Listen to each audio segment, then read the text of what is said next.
नहोस्, त्यसले बचाउने फेरि जन्मिनु पर्यो। यसले गर्दाखेरि मेरो भनाइ चाहिँ के छ भने एउटा यो अलौकिक ईश्वरीय शक्ति छ यसमा, त्यसले बचाउँछ भन्ने मलाई विश्वास।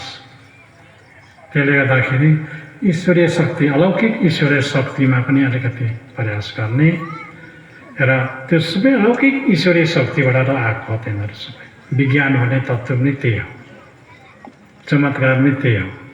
त्यो सबै कुरा त्यहीबाट आएको हुनाले ईश्वरमा पवित्र भएर तिनीहरूको दिमागमा चाहिँ राम्रो ज्ञान, कुमति होइन सुमति मात्रै बसेर संसारलाई रक्षा गरोस् भन्ने हाम्रो मनसँग पनि प्रार्थना छ। र हाम्रो यो प्रार्थना सभामा, हाम्रो एउटा धार्मिक सभामा आज यो बोलिराखेका छौँ। यो धर्मको कुरा विश्वले कसरी बचाउने भन्ने कुरामा चाहिँ म चिन्तित छु। र हिजो अस्ति 2-3 घन्टा 2 दिन 3 दिन भइराखेको थियो मान्छे मर्यो। अब त्यसरी मर्दै गयो भने त त्यो विनाशकार हो। त्यो विनाश हुँदै आएपछि इन्डिया भएपछि नेपाल त यहीँ हो। यसले गर्दाखेरि उनीहरू हानाहान गऱ्यो भने उनीहरूको गोलीको खोकाले त हामीलाई पनि लाग्छ। र यो सबै सरकारहरूमा आत्मा संयमता र आत्मा शान्ति होस् र हामी जनता सबै बाँचौँ, सबैलाई हामीले उभो गर्नु पाऊँ पृथ्वीलाई।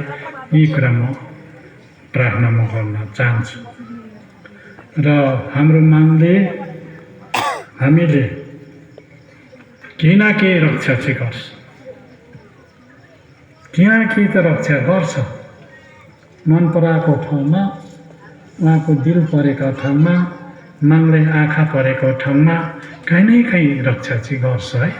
यो कुरा चाहिँ तपाईँहरूले लेखिराख्नुहोस्। योभन्दा पहिलाको मेरो भविष्यवाणीमा धेरै लामो भनेर बोलेको छु र आदि पुगेको छ, आदि बोल्नु बाँकी छ। अब पछि गएर यो उत्तराखण्ड हाम्रो पूर्व एसिया महादेशमा एउटा शक्तिशाली नेता जन्मिन्छ। त्यसले बोलेको कुरामा सबै पसिजानुपर्छ, त्यसले रक्षा गर्छ। कुरा सुन्नुभयो? अब हामी त मरिजान्छौँ, तपाईँले त भेट्नुहुन्छ। त्यसले गर्दाखेरि त्यसले भनेको कुरा पसिजानुपर्छ है। त्यसो गर्दाखेरि रक्षा हुन्छ। र अहिले यो पृथ्वी ज्यादा रक्तपात भएपछि पृथ्वीले थाम्न सक्दैन। नसकेपछि धुई पखालो गर्छ क्या पृथ्वीले। धुई पखालो गऱ्यो भने त्यो मैला जति सबै बगायो भने अनि सबै सक्छ। त्यसलाई प्रलय भनिन्छ, त्यसलाई प्रलय भन्छ। अब संसारमा कति छौँ होइन, पाप र धर्म त दिनै कति छ विश्वमा। धर्मकै नाममा लक्क परेर मरिराखेको छ। मान्छे बचाउँ भन्ने त छैन नि। म वीर भएर मै राज्य गर्छु भन्नेमा छौँ सबै, त त्यो त हुँदैन नि, त्यो त मनले दिँदैन नि।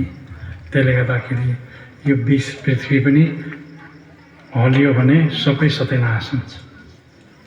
र हामी त झन् यो हिमाल खण्ड त सबै भूकम्पको एरिया पर्छ, हामी झन् जोखिममा छौँ।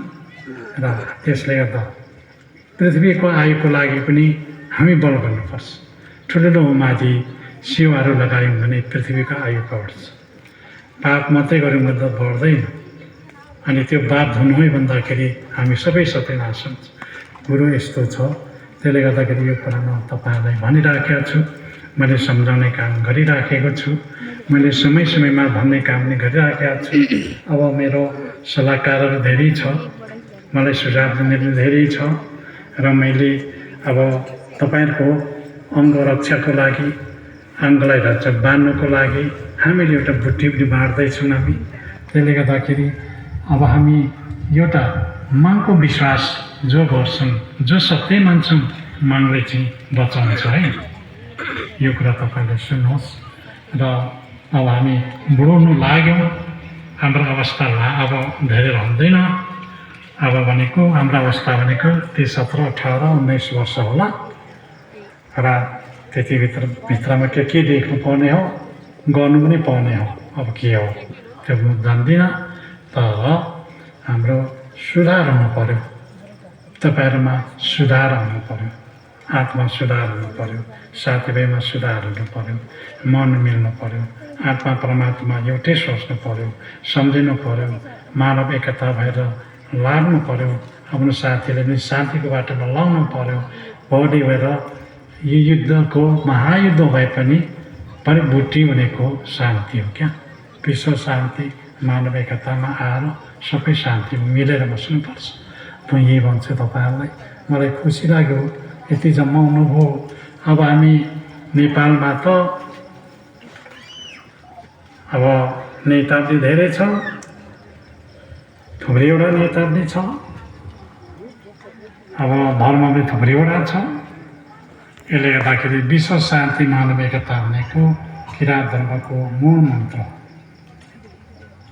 विश्वको मानव एक हुनुपर्छ, विश्वको मानव एक भएर जानुपर्छ, लक्ष्य एउटै हुनुपर्छ र मान्छे मार गर्नु हुँदैन भन्ने भावना बोक्ने हामी र यसलाई तपाईँले भित्री भएर सबै प्रचार गर्दै लाने यी कुरा भन्नु म चाहे। छोटो समयमा, एकदम छोटो समयमा हामी आसामबाट आउनु भएको छ, भुटानबाट पनि आउनु भएको छ र मलाई खुसी लाग्यो र विदेशबाट पनि भाग लिनु भएको छ।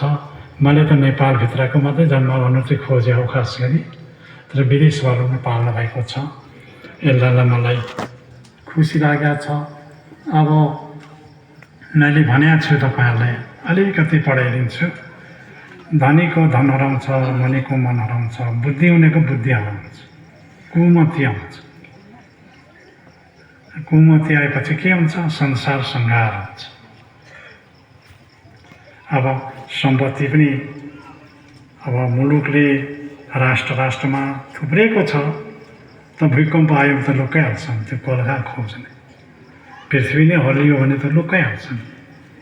यसले गर्दाखेरि समस्या छ। म त्यही भन्छु र होला विज्ञानले वैकल्पिक सोचे होला, मान्छेहरू मङ्गलमा राख्ने, चन्द्रमामा राख्ने, बचाउने ट्रेनिङ गर्दैछ मालुम। तर पृथ्वी अन्त भयो भने त्यो पनि अन्त हुन्छ। यिनीहरूको 900 छ, 900 छिन्यो भने त्यो पनि अन्त हुन्छ। यसले गर्दाखेरि पृथ्वीलाई पनि हामी कसरी बचाउने भन्नेतिर हामी सबैले ध्यान दिनु पर्यो र हाम्रो कल्याण त्यो हो। मैले यस्तोबाट यस्तो हुन्छ भने आइडिया चाहिँ सिकाउने मात्रै हो। तपाईँले गर्ने हो पृथ्वीलाई कसरी बचाउने। अहिले त पृथ्वीलाई झाँझर बनाएको छ भने कोही छेडेर भित्रै रेल कुदाउने, छेडेर भित्रै सहर बनाउने, छेडेर भित्रै लुकेर बस्ने, माथि बमबाटी पनि नभेट्ने, यस्तो किसिमका पृथ्वीले भित्रभित्र हामी मुसा जस्तो बस्ने यस्तो त बनाइसकेन संसारले। त्यो नबनाउने त हामी नेपालीहरू मात्रै, त्यो नजान्ने पनि हामी मात्रै। यसले गर्दाखेरि यस्ता छ। यसले गर्दाखेरि हामी म के भन्छु भने नबाचौँ, नजोजौँ, परिवारमा पनि झै झगडा नगरौँ भन्छु। झै झगडा नै आयुको कम, हामी बाँच्ने पृथ्वीको कम, पृथ्वीको आयु घट्दै जान्छ। पृथ्वीको आयु घटिसकेपछि अघि भने नि एकखेप अल्टिङ बल्टिङ गऱ्यो भने छैन हालेर। त्यसले गर्दाखेरि यसको रक्षाको निम्ति हामी जोड गर्नुपर्छ। अलिकति उपचार गर्ने बाटो अलिकति छ, धेरै छैन। त्यस कारणले तपाईँहरूले अचानक बोलाएर तपाईँले सम्झाउने कोसिस, यसलाई चिनाउने कोसिस गरे हुन्। मलाई खुसी लागेको छ। अब हामीले माघले के भन्यो भने ठुलो ठुलो हावापानी आयो भने, सुन्नुहोस् है तपाईँले, ठुलो ठुलो हावापानी आयो भने तिमीहरूले घाम लागेन भने नमसेम सेवा जोगेमो, उही था नेग्र नमसेम सेवा जोगेमो, साह्रै नमसे नेग्र उही थाम सेवा जोगेमो भनिराखेको छ। अब त्यहाँ पुग्यौँ है हामी। यो हामी बसेको भेगमा साह्रै ठुलो पानी आउने होला छ। पृथ्वी बग्ने, जमिन फाट्ने, बग्ने, खोलो पहिरो चल्ने खालै पानी आउनु आँट्यो। यी समयमा हामीले अलिकति प्रार्थना गरेपछि सिमाङ ओलेक भन्छ हाम्रो भाषामा, अलिक त्यो मौसम, पानी बग्ने मौसम अलिक तर्केर गएको छ। त्यस कारणले त्यो भनेको छ उहाँहरूले हिजो नै उक्ति दिइराखेको छ। र मैले के भने ठुलो महामारी आयो भने अलिक कसरत गरौँ है, त्यहाँ चाहिँ अलिक कसैले नदेखि उठेर नहुनु, अलिकति हाम्रो भाषा सुगितमा भन्छ अल्छी गऱ्यो भने त हुँदैन, चङ्गा भएर भान्डो। त्यो चाहिँ हाम्रो लागि है, त्यो चाहिँ हाम्रो लागि है। त्यो चाहिँ हाम्रो छोराछोरी त अमेरिका छ, अस्ट्रेलिया छ, जापान छ, इङ्ल्यान्ड छ, सबै मुलुकमा पुगेको छ। रक्षाको लागि हामीले त्यो बोल्नुपर्छ। र इन्डियामा दोस्रो कोरोना छिरेर आइसकेको छ, नेपालमा पनि छिर्यो भने सुन्दैछु। यसले गर्दाखेरि यसले पनि यो लडाइँ र झगडाहरूको माड भएपछि निस्किन्छ क्या आफै त्यो। यसले गर्दाखेरि मान्छे जता भने समाप्त हुने एउटा बाटो हो यो। यसको निम्ति पनि हामीले ठुलो सेवा लाउनु तपाईँहरूले, यज्ञ आदि गर्नु शान्तिको लागि, डाँडा डाँडामा धुपद्वार गर्नु, खोला नालामा धुपद्वार गर्नु, हामीले प्राकृतिक पूजाको शक्ति मान्नु। तपाईँले यो कुरा जान्नु र सिक्नु र गर्नु। म यही निर्देशन दिएँ तपाईँहरूलाई। र जहाँ पृथ्वी अन्त हुन आँट्यो, जहाँ मानिस अन्त हुन आँट्यो भने घरिघरि हामी बोल्ने गर्नुपर्छ। यिनीहरू पाइट यसरी जाने, यहाँबाट यसरी छिर्ने भन्ने बाटो हो र कुरो त्यो हो। र अब मैले खानपान बारेमा तपाईँहरू पहिल्यै सुनिराखेको छु। अहिले सबै विष आदि, आलुमा विष, सिमा जग्ने रायो सागमा विष, मुलामा विष, कोपी सागमा विष, आँपमा विष। अब खाइहाल्छौँ नै, खम्फुङ लाग्छ खाइहाल्छौँ। अनि शरीरलाई पीड, शरीरलाई अनेक खालका हाई प्रेसर, लो प्रेसर, चिनी बिमारी, के बिमारी, अनि क्यान्सर, अनि डक्टर भाउनुको हैरान। यसले गर्दाखेरि समयमा सतर्क जोगौँ है, हामी जोगिनु राम्रो। अब फेरि चुरोट खायो भने त डाइरेक्ट त्यो चाहिँ चुरोटो बाहिरीबाट डाइरेक्ट असर गर्छ शरीरलाई। त्यसलाई हामीले बन्साउनु पर्छ र शरीरलाई पवित्र राख्ने काम गर्नु। त्यसो गर्दा अलौकिक एउटा ईश्वरीय शक्ति छ, सपना दिन्छ। सपना पहिचान पनि गर्नु, विवेक गर्नु सिक्नु। तपाईँहरूले विवेकमा के आवाज आउँछ त्यो कुरा याद गर्नु। कसैले त तपाईँले पाएको छ। यसले गर्दाखेरि तपाईँहरूलाई यसरी सुधारमा लाग्नु म यही भन्छु। म अन्यथा अनेकौँ कसैले विरोध गर्नु छैन। यति हो, विश्व शान्ति, मानविकता, मान्छे मार्नु हुँदैन भन्छ।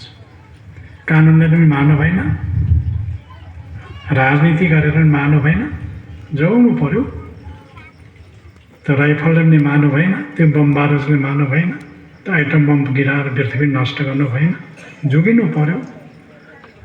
त्यस कारणले यो ज्ञान सबैमा बसोस्, मेरो धारणा चाहिँ त्यो हो।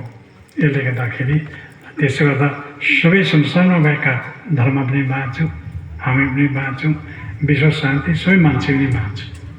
नभए सबै मासिँदै जान्छ, यसले गर्दाखेरि कारण त्यो छ। त्यसले गर्दाखेरि तपाईँहरूले मैले यहाँ बोलाएको हो, मैले इमर्जेन्सी हो, मङ्गेनारक्ष बोलाएको गरौँ हो। हामीले भविष्यवाणी गरेको पनि लेखाजोखा गरेका छैनौँ। कति पुग्यो कति पुगेन त्यो पनि हामीले लेखाजोखा गरौँ र अब कति पुग्नु छ त्यो पनि गरौँ। र विश्व आक्रान्त भएको समयमा एक दिन म बोल्ने दिन आउँछ, समय छ।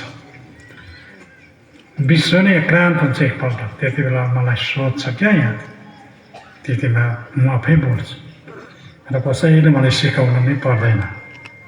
त्यसले गर्दाखेरि त्यसमा मेरो अलिक अडम छ र हामी विश्व शान्ति मानविकताको लागि सबै बल गरौँ र सबैले जोगाउँ, सबैले रक्षा गरौँ। यो कुरा तपाईँहरूसँग हार्दिक अनुरोध गरेँ है तपाईँहरूलाई।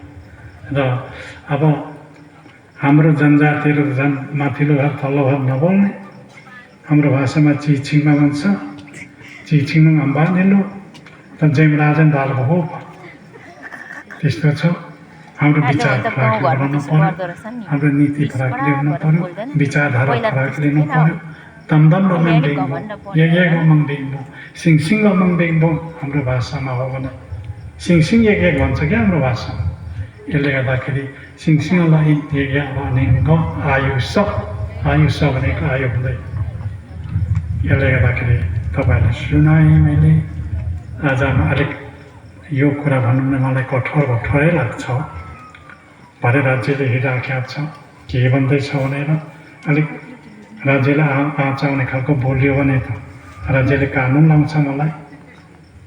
त्यसले गर्दाखेरि कानुनसँग पनि अलिक जोगिएर बोल्नु पर्यो म त्यसले गर्दाखेरि तपाईँहरूले यो जोगिएर तपाईँहरूलाई भनेको छु। र यो भविष्यकर्ताहरू त पक्रै थुन्या छ। एउटा वैज्ञानिकले पृथ्वी घुम्छ भन्यो, एउटाले घुम्दैन भन्यो, लक्क परेर धर्मगुरुले पनि लिएर मार्यो। त सोचेको त्यस्ताहरू छ इतिहास। अब राम्रो कुरा भन्नेले त मार्छ पो लगेर नि। यसले गर्दाखेरि त्यसबाट पनि जोगिनु पर्यो। राष्ट्र पनि शान्ति होस्। नेपालमा त सानो देश हो, सानो देशको सानै विचार हुन्छ, ठुलो देशको ठुलै विचार हुन्छ, त्यसमा अन्तर हुन्छ। यसले गर्दाखेरि हामी नेपाली भएर नेपालमा बसेका छौँ, नेपालका नागरिक भएर बसेका छौँ। नेपालमै जन्मे हुर्क्या बढ्या यहीँ मर्नु आँट्यो। अब यहाँ पहिला राजतन्त्र हुँदाखेरि पञ्चायत हुँदाखेरि हामीले पक्रेर थुन्थ्यौँ। अहिले संहिता आयो, संहितादेखि अहिले धर्मनिरपेक्षता भयो, अनि वाक स्वतन्त्र भन्छ। अहिले वाक स्वतन्त्र भएपछि यति बोल्नु पाएका छौँ। र पहिला हुँदा त विकासको लहर हेर्दाखेरि अलिकति भएको भन्नु पर्यो। यसले गर्दाखेरि तपाईँहरू यो कुरा सुन्नुलाई तपाईँहरू लाखौँ खर्च गरेर यति छिटो आइपुग्नु भयो। नभए त हिँडेर आउनु पर्थ्यो क्या यहाँ तपाईँहरूलाई। यसले गर्दा यो पनि मलाई गौरव लाग्छ हाम्रो ठाउँ विकास हो भनेर। र आज हामीले अब बल गरौँ, हामीले सम्झौँ। अब यहाँ मन्दिर निर्माण गर्ने मैले चिताएको छु, यसमा सबै लागौँ, बनाउँ, इन्जिनियर लगाउँ, सबै काम गरौँ। हाम्रो राज्य पनि शान्ति होस्। अहिले गडबड हुनु खोज्दैछ है हाम्रो राज्यमा पनि। त्यसले गर्दाखेरि सबैको मन मिलोस्, सबै नेताहरूमा शान्ति होस्। शान्तिको कुराहरू उनीहरूले नै सङ्कल्प होस् मेरो यही अनुरोध छ। र आज यहाँ म बोलेको त विश्वभरि हेरिराखेको छ। यसले गर्दाखेरि विश्वको कुरामा मैले व्याख्या धेरै गर्नुपर्छ। अब हामी कोही विकास भएर मारामार गर्नेमा पुगिसक्यो, कोही मान्छेहरू जङ्गलमै बसिरहेका छ, कोही नाङ्गो बसिरहेका छ, ती सिङ्गलहरू खाएर बसेका छ। यस्तो मुलुकहरू नै छ। पृथ्वीले सबैले बचाएको छ। त्यसले गर्दाखेरि हामी बाँच्नुपर्छ। अलौकिक शक्तिको मान चाहिँ हामीले सम्झिनुपर्छ। र म यही भन्छु तपाईँसँग, मैले यही भन्न चाहेँ। र अब मैले के भनेको छु, मैले दोहोऱ्याउँदैछु। अब एउटा एसिया महादेशमा, पूर्व एसिया महादेशमा, पश्चिम एसिया होइन, पूर्व एसिया महादेशमा एउटा नेता जन्मिन्छ, एउटा शक्तिशाली नेता जन्मिन्छ। त्यसको मुखमा सबै पसिरहनुपर्छ। यही भन्छ नि, हामीले सुरक्षा त्यहाँ हुन्छ, हामीले रक्षा त्यहाँ गर्छ। अब नेता भएपछि त पापी हुनु पर्यो नि, होइन? राजा भएपछि पनि पापी त हुनु पर्यो नि। मान्छे नमारिकन राजा हुँदैन, नेता हुँदाखेरि मान्छे नभए नेता हुँदैन। यसले गर्दाखेरि यस्तो एउटा आउँछ है यहाँनिर। मेरो उमेरले त्यो भेट्दैन है त्यो चाहिँ। त्यसले गर्दाखेरि मैले अहिले भनिराखेँ, एउटा मुख्य मेरो भविष्यवाणी त्यो छ। र त्यसको मुखमा सबै बसिरहनुपर्छ। त्यस्तो दिन आउँछ, त्यस्तो दिन आउँछ। यसले गर्दाखेरि अब यो तपाईँले सुनिराख्नु। र आदि भविष्यवाणी पुगिसकेको छ, आदि पुग्नु बाँकी छ, अब पुग्छ।